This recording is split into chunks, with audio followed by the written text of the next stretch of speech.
Salutare și bine te-am regăsit! Acesta este Nokia Skyline, unul dintre cele mai interesante telefoane din ultima vreme și are două superlative mari. Are cea mai nouă variantă de încărcare wireless și este telefonul pe care poți să-l repari singur acasă, a doua generație a acestuia. Dacă îți mai aduci bine aminte, am vorbit acum câteva luni de zile de telefonul de la Nokia pe canalul lui George pe YouTube, în care am arătat cum se poate repara acel G42, dacă nu mă înșel, și m-am chinuit puțin, pentru că chiar dacă am experiență și am mai făcut chestia asta și pentru telefoane și pentru laptopuri, le-am demontat și le-am reparat, nu fac chestia asta în fiecare zi. Deci aș fi avut nevoie de puțin mai multă dexteritate, lucru pe care sunt sigur că utilizatorul de rând nu-l are. Ei bine, asta este generația a doua de telefon care poate fi reparat și o să arăt imediat cum poți să faci chestia asta și de unde poți să cumperi piesele, pentru că sunt disponibile la niște prețuri fantastic de mici. Hai să începem. Așadar, ăsta este unul dintre mid-range-urile pe care le oferă HMD în piață, comparabil cumva cu OnePlus Nord 4, cel la care am făcut unboxing și preview acum câteva săptămâni și arată cam așa. Ăsta este în varianta Neon Pink, adică roz, mai pe scurt. Există și varianta pe negru, dacă nu-ți place culoarea asta și crezi că nu ți se potrivește, a mie mi se pare interesant, nu mi-ar fi rușine să umblu cu așa ceva în mână. Ăsta este un telefon care, din punct de vedere tehnic, are cam toate specificațiile unui mid-range, dar așezate corect, ca să spunem așa. Înainte de asta, vreau să arăt ce vine în cutie, că la fel ca și ceilalți producători, Nokia și-a dat seama că poate să fac mai mulți bani. Nu vreau să fiu răutăcios, dar cred că asta e realitatea. Nu am confirmarea de la niciun companie sau un producător că motivul principal pentru care au scos încărcătorul din cutie este ăsta, dar din punct de vedere logic, cam asta presupun eu. Ambalajul e complet reciclabil, asta îmi place la ei, complet din carton și o să ai niște manuale și un cablu de USB-C la USB-C, care și el este roz și asta e mișto. Adică dacă îți cumperi un telefon roz, ar trebui să ai și un cablu roz, nu? Mi se pare normal. Mai departe, cam atât. Nu găsim husă, nu găsim nimic, niciun fel de alt accesoriu. Din punct de vedere construcție, telefonul ăsta seamănă foarte mult cu modelul Lumia 900, dacă nu mă înșel, care avea aceeași formă, avea marginile rotunjite, avea partea de sus și partea de jos dreaptă, chiar stă pe masă dacă vrei să-l pui, și partea frumoasă este că se ține foarte ușor în mână. E confortabil, chiar dacă are un display destul de mare, e confortabil să-l ții în mână. În rest, avem pe partea dreaptă niște butoane de volum, butonul de power, care are și senzor de amprentă pe el, atenție, nu e cu amprentă în ecran, e cu senzor pe buton, ceea ce mă bucură foarte mult, iar în partea stângă avem un buton de action, pe care Nokia îți permite să-l configurezi. El este în mod normal presetat ca să-l treci pe modul ring, adică să-ți primești apelurile cu sunet. Dacă ți-ai apăsat pe el, se trece pe mute sau vibrate și dacă apeși de 2 ori poți să aprinzi lanterna. Mi se pare foarte utilă chestia asta, dar poți să-l customizezi, să-l personalizezi așa cum vrei tu din meniul telefonului, unde în funcție dacă vrei să apeși o dată de 2 ori sau vrei să ții apăsat pe el, poți să-i asignezi cam orice aplicație vrei tu. Ba chiar să-l folosești cu ChatGPT dacă vrei, ceea ce cred că este o idee foarte bună, având în vedere că aplicația de Android devine din ce în ce mai bună. Din punct de vedere construcție, avem niște margini destul de grosuțe. Le vei observa. Ecranul este rotund, deși telefonul este pătrat, e o alegere de design interesantă, dar îmi place cum arată și am trecut foarte repede peste chestia asta, că nu este chiar perfect simetric așa cum poate mi-aș dori eu. În partea de jos avem desigur slotul de SIM, portul de USB-C și cele două difuzoare. Partea mișto e că slotul de SIM vine și cu suport pentru card microSD, așa că poți să spui un card de jumătate de tera dacă vrei. Și telefonul pe care l-am eu în mână aici vine, cred că în varianta de 256 de GB. Mai e și în variantă de 128, dar nu cred că o să-l menționăm pe ăla, pentru că din câte știu în România se vinde doar cel cu 12 GB de RAM și cu 256 de GB de stocare. Ca să nu uit, este unul dintre puținele mid-range-uri care are și eSIM. Chiar te întreabă la început dacă chiar nu vrei să-ți pui eSIM-ul în telefon dacă n-ai o cartelă fizică. Sunt puține de altfel telefoane pe la prețul ăsta, undeva pe la vreo 2700 de lei dacă ești curios, care au și eSIM.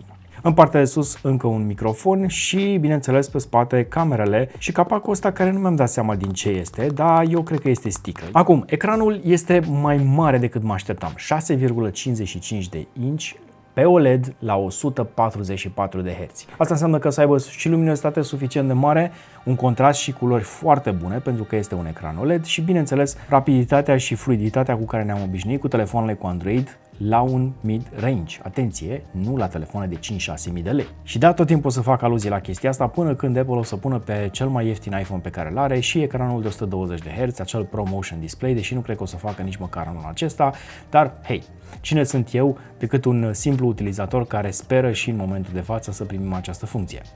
Mergem mai departe. Rezoluția Full HD 1080 pe 2400 de pixeli, ceea ce îl face undeva la 20 pe 9 raportul de display.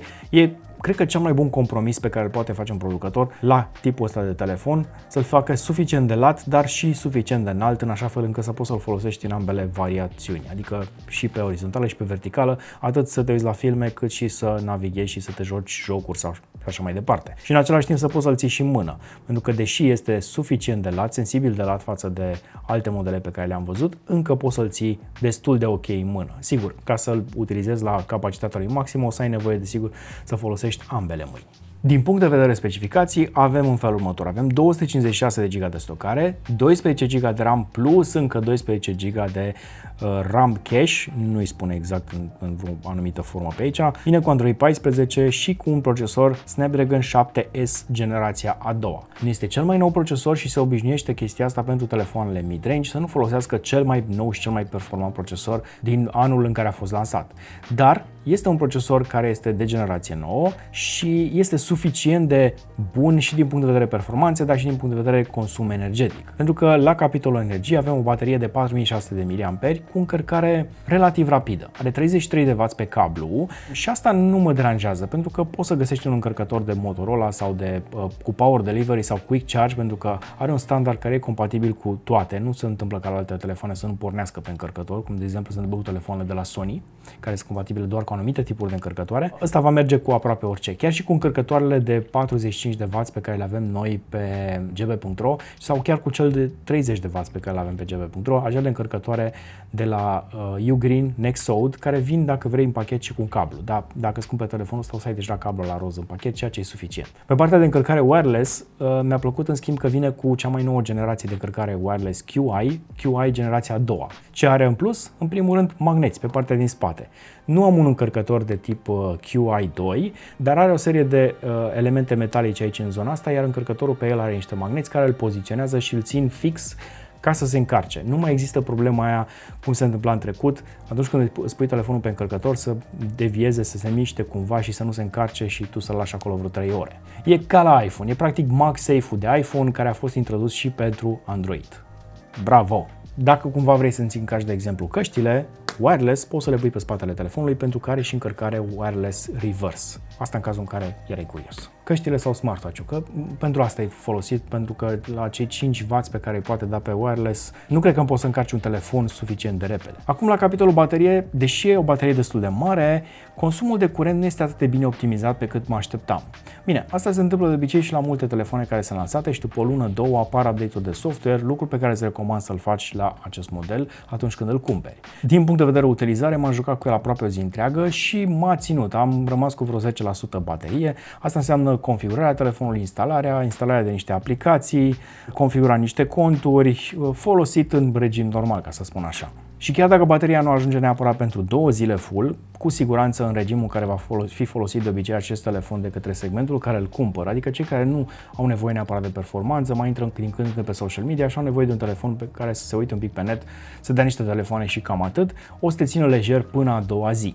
Astea fiind spuse, hai să trecem și la segmentul de camere, pentru că ești curios dacă acest telefon reușește să se ridice la așteptările tale. Pe partea din spate avem 2 camere mari și bine, de fapt sunt 3, mai e una micuță acolo, nu știu dacă o vezi aici. Avem o cameră de 108 megapixeli, camera principală cu stabilizare optică, o cameră de 50 de megapixeli cu 4x zoom optic, deci au pus un zoom destul de serios pe el și bineînțeles o cameră de 13 megapixeli pentru ultra wide, care face niște poze decente, mai ales când vorbim de fotografie la lumină naturală, la soare, cum este în momentul de față, este super ok. Hai să trecem pe foto. Asta este 1x, avem și 0,5, care, wow, este destul de bright, e foarte colorat. Cerul e destul de albastru în momentul ăsta. I like it. Ia să facem niște poze. 0,5, 1x, 2x, 3x și 4x. O să zic că vecinul că îl spionăm. Avem HDR activat, iar pe video stabilizarea este activată, dar pot să o dezactivez, de exemplu. Da, într-adevăr, am rezoluție mai bună atunci când dezactivez stabilizarea. dar atunci când faci panuri, trecere de la stânga la dreapta sau invers, mai e complicat. Ia, reactivăm stabilizarea.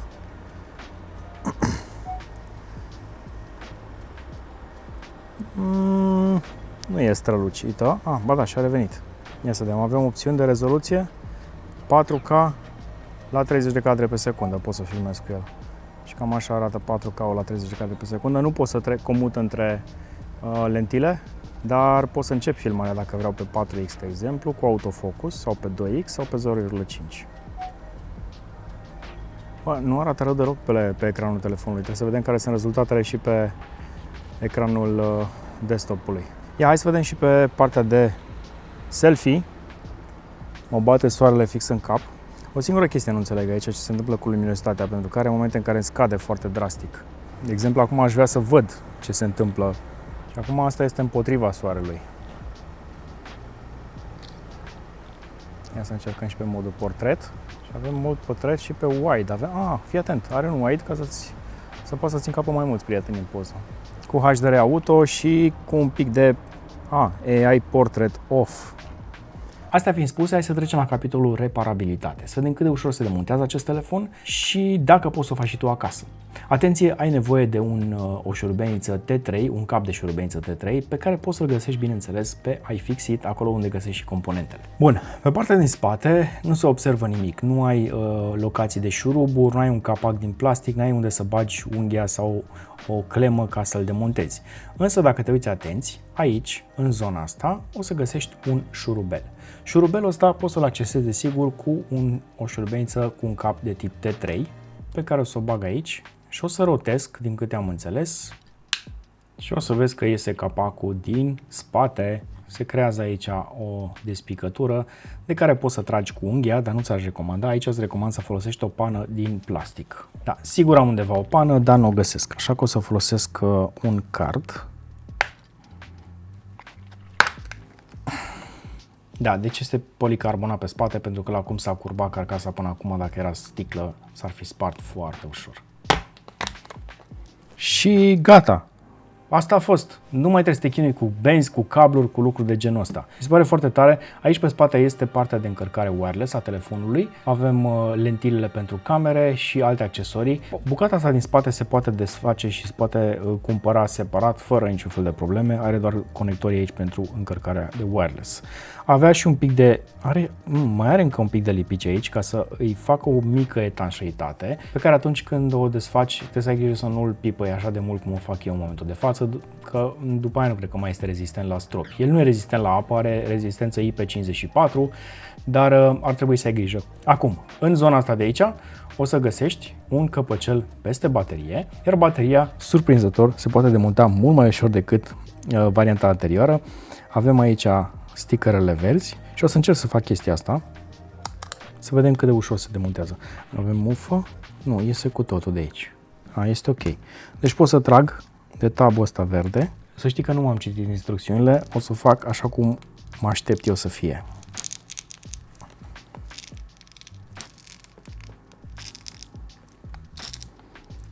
Da, lipiciul este destul de serios, dar se pare că se desprinde mai ușor un pic decât varianta anterioară, unde am deformat chiar bateria.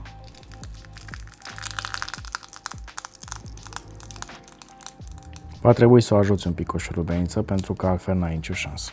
Deci da, operațiunea este un pic mai ușoară. Acum, pe ăsta nu o să-l demontez complet, pentru că știu deja care este șmecheria. Aici, în partea din spate, avem suficient de multe șuruburi ca să dăm la o parte placa de bază, partea de antene, camerele, dacă vrei să le schimbi separat, uite, au șuruburi speciale dedicate pentru ele și pentru zona de contacte de aici. Flash-ul cred că poate fi schimbat și el separat, se pare că are o bandă acolo. Camera de 50 de megapixel, camera de 108 megapixel, camera de ultra-wide. Partea de reparabilitate este mai simplă sensibil mai simplă decât cea din generația anterioară. Și aici avem în zona de jos iarăși niște șuruburi, va trebui să-ți iei un kit specializat dacă vrei să-l demontezi și să fii în siguranță, să-ți iei kitul de la iFixit, care, dacă nu mă înșel, vine chiar și cu componentele de bază. Acum am uitat pe site-ul celor de la iFixit, telefonul ăsta este destul de nou și nu o să găsești toate componentele, dar găsești componente pentru generațiile anterioare de telefoane și un display costă undeva la între 39 și 49 de euro.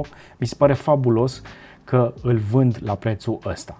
Acum, în clipul anterior în care am demontat telefonul de la Nokia, cel care mai avea încă denumirea de Nokia, am menționat că ar fi ideal ca producătorul să păstreze chestia asta și pentru celelalte generații de telefoane și să vină eventual și cu telefoane high-end, care să poată fi demontate și reparate foarte ușor. Încă nu a venit cu high-end, nu cred că va veni pentru că se pare că majoritatea telefonelor pe care le vinde HMD în momentul de față sunt în zona de mid-range sau low-end, ceea ce este ok pentru că e nevoie și de un producător să se poziționeze pe chestia aia și să concureze cu cei de la Xiaomi, de la Poco și așa mai departe, dar mă bucur că există mai multe modele decât m-am uitat acum vreo 6 luni pe site-ul cel de la iFixit care au suport continuu, chiar și acel G42 care la momentul respectiv avea doar partea de capac din spate. Acum există și display-uri, există și componente, dacă cumva vrei să le schimbi, dacă ți-ai spart camera și vrei să o schimbi. Bateria, desigur, care costă vreo 20 și ceva de euro. Sunt niște prețuri total derizorii dacă te uiți în comparație cu celelalte telefoane pe care le găsești pe piață. Derizorii pentru că unele serviciuri îți cer destul de mult pentru schimbarea bateriei și asta din cauza că atunci ca să schimbe bateria, la un moment dat la unele telefoane vine chiar pe capacul din spate și trebuie schimbat și capacul din spate și niște contacte și bucățica de încărcare wireless și așa mai departe. Plus că e destul de greu de desfăcut pentru că ai nevoie de niște echipamente specializate.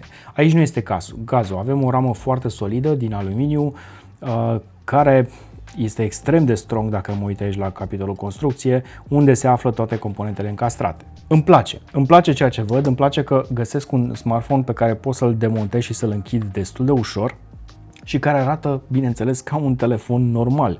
Nu este o măgăoaie groasă din policarbonat sau din plastic care arată urât cu șuruburi pe spate și chestii de genul ăsta, ci arată ca un smartphone de generație foarte nouă cu un capac care imită sticla foarte bine.